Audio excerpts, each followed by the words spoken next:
రద్దీ నియంత్రణ కోసం SI G Gopalarao one way విధానం అమలు చేశారు.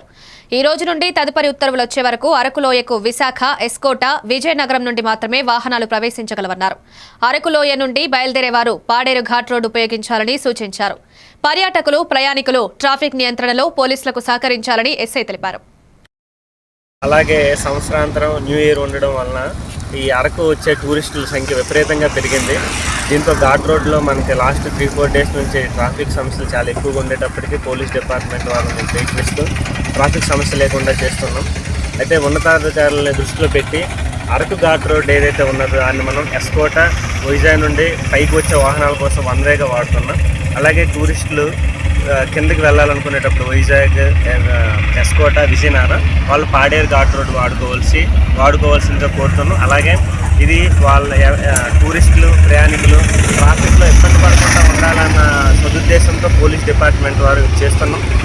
టూరిస్టులు ప్రజలందరూ మాత్రం